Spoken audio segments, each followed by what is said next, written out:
I think the Christians are very sober about this. The Christians don't have so many of these prohibitions. And maybe this we can thank Jesus Christ for it. I don't have much more to say because it is so clear. But let me just conclude. If we don't like a kind of food, well and good. But if we say this is prohibited in Islam without authorization from the Quran, we are defying Allah Himself. It's a terrible responsibility. That's all I say on this. Just to add a few points to this,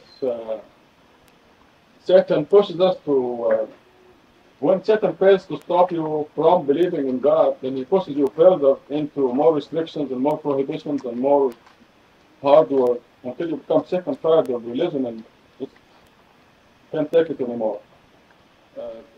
There was a list in American Muslim Journal about prohibitions that are just extensive. And they are all made from hadith, and sunnah, sources other than the Quran. Where you can't brush your hair with certain brushes because they're made of pig hair. You can't brush your teeth. You can't wear hush puppies because they're made. Yeah, you cannot wear hush puppies. They're made of skin, pig skin. The MSA has a whole list of soap that you're not supposed Right, the certain soaps. Ivory soap, my favorite brand. I wasn't worried I wasn't being a good Muslim because I like Ivory soap. Now God tells us that when you start prohibiting things like this, then He will deprive you. Now the community with the most prohibitions is India. And if you ask the average person who is the poorest place on earth, they'll tell you it is India. And it is because of all the prohibitions. Now God gave us the cattle and the sheep and these things. Their purpose of life is to be slaughtered and eaten. And you fulfill the purpose of their creation when you eat them, actually. And in the appendix about prohibitions, I started out with the example that if you invite some dear friends to your place, and you go through the effort of cooking a great meal, then they come in and then they turn their noses up. How will you feel about it?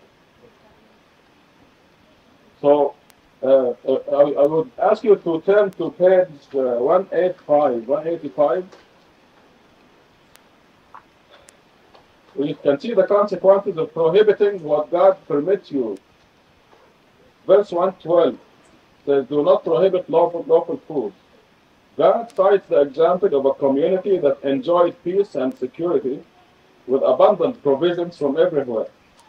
Then they prohibited some of God's givings, and consequently, God afflicted them with hunger and fear. And this is exactly what happened in India. This is what happened in Pakistan, Egypt. Why are they? Because of their prohibition. And this is what God is telling us. He prohibits things, we say, okay, so you don't want my provision? All right, I'm not going to give you provision. It's God's law. This country is probably the richest country on earth because they eat everything. They changed the name of pigs to dogs and eat them. Hot dogs, eat them. So they eat everything. Mixed together. God knows what else is in them too. Yeah, chemicals, nitrites. But it is a gross thing to prohibit things that are allowed to you. And poverty is one result of prohibiting things that God has given you. I mean, this goes to ridiculous lengths. Like our friends who came here and they wanted milk, but they wanted with vitamin D2, but not D3, or vice versa. Yeah, they go read the ingredients on the milk cartons. If it says D2, that's haram. D3, it's okay. I mean, it's just too much. This is real life story. Huh? You take vitamins that are made with cells and capsules. Yeah, but it is not meat. No, I don't mean us. I mean sometimes. Yeah, I see what you mean. Yeah. Well, whatever. Yeah, probably they Gelatinous meat is made from horse's hoofs. Yeah. even if it's made from big hoof, you know, it's underwent all kinds of chemical changes, and it's not meat of pig. They have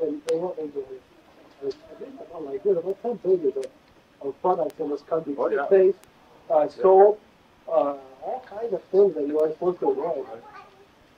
There are a few other things that I wanted to touch on here. Let's see.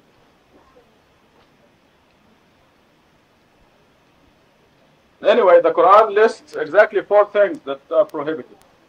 Anything beyond that is okay. The 4 things are animals that die of themselves. And in Surah 5 are given details that even if the animal falls from height or goes to death, there's something wrong with that animal, possibly.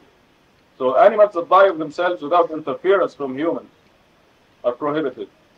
Pork, meat. Specifically meat. Running blood. And the 4th thing is animals dedicated to other than God, because we have to mention the name of God if you do the slaughtering yourself, because you are taking permission from the creator of this animal to end the life of this animal. Now, if you dedicate it to Saint Jude or Saint Francis, you're saying that Saint Francis is the creator of this chicken or sheep. What about all store-bought meat that hasn't been dedicated? That's fine. See, okay, what's the words of the Quran? The words of the Quran are very clear in saying dedicated to other than God.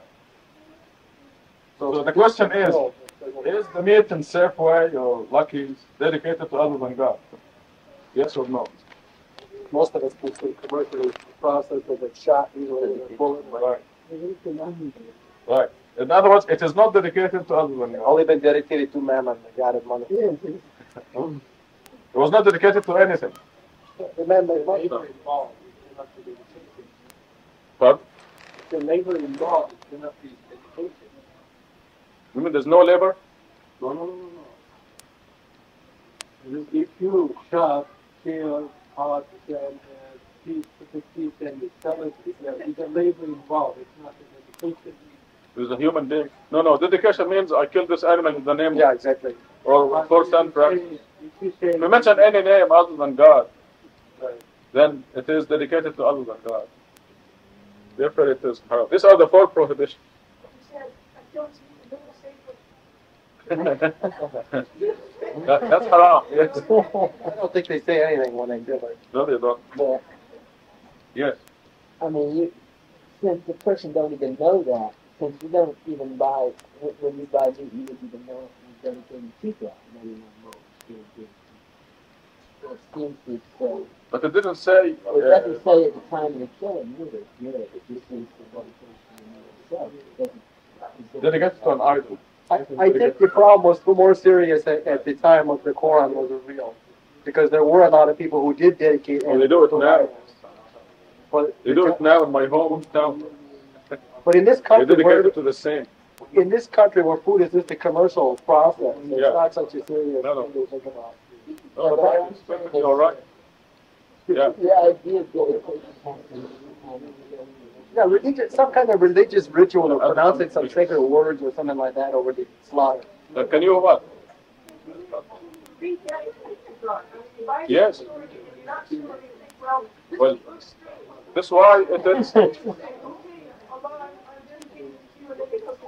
No, you're supposed, when you start eating, you're supposed to say Bismillah ar-Rahman ar-Rahim.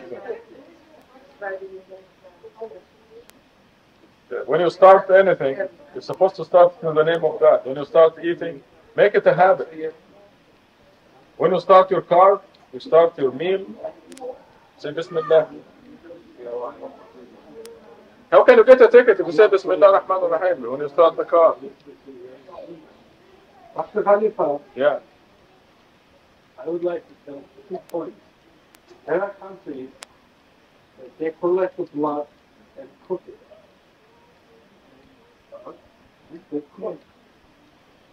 cook the blood, they make a meal out. Don't have blood sausage or something? And so as long as those bloods are cooked, according to Islam, there is no restriction. Yes, there is. You cannot eat it. No. It's not a running blood, it's collected blood. That's it. It's running blood.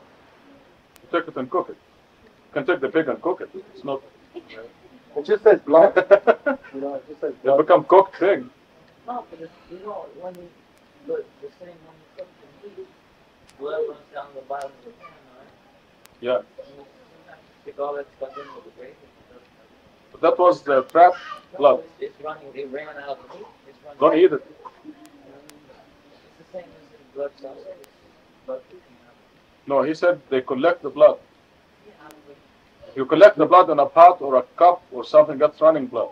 But if it is trapped in meat, there's nothing you can do about it. It's okay. Yeah. But there are Islamic countries that eat blood. What? Yeah. They also don't pray. And they follow hadith. I don't know whether they are following hadith or not. And what kind of A lot of them are atheists, you know. the country that right now media. Chad.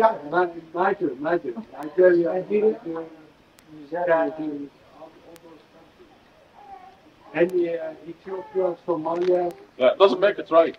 There's a Doesn't lot make of it right. animism in there. A lot of animal worship.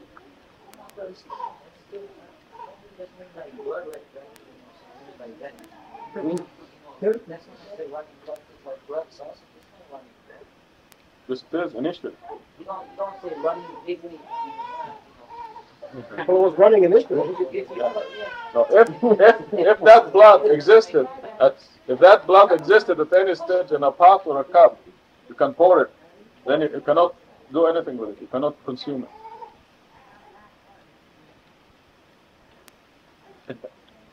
What is blood sausage? I don't know. Sausage? I mean, If you hit blood, it will coagulate. But But is that all the ingredients with blood? okay, let's not split hairs on this. Righteousness defined. Okay, Jahan. Righteousness defined. 177.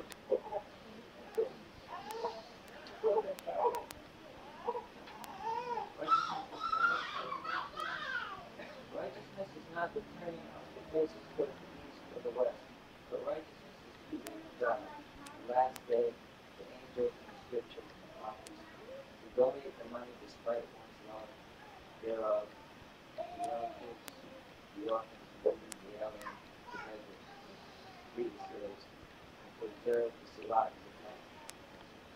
Keep the promises that are made unto you, and steadfast in the face of adversity, hardship, and war. These are the two.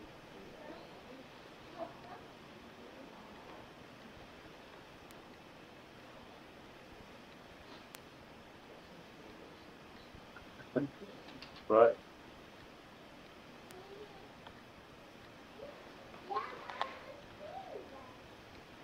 Okay, you might want to take the next one.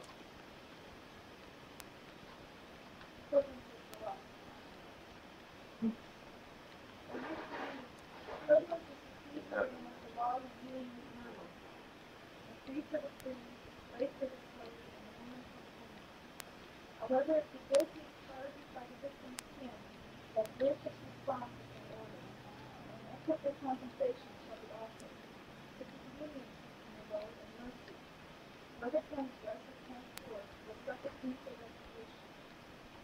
The equivalent shall be a life-saving law, and to the peaceful blessing however, which immunity and salvation.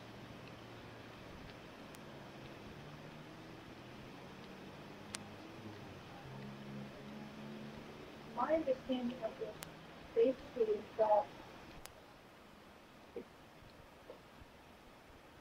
someone is murdered, it comes back to them what his status in society is. That where there's going to be a requirement of redemption that illuminates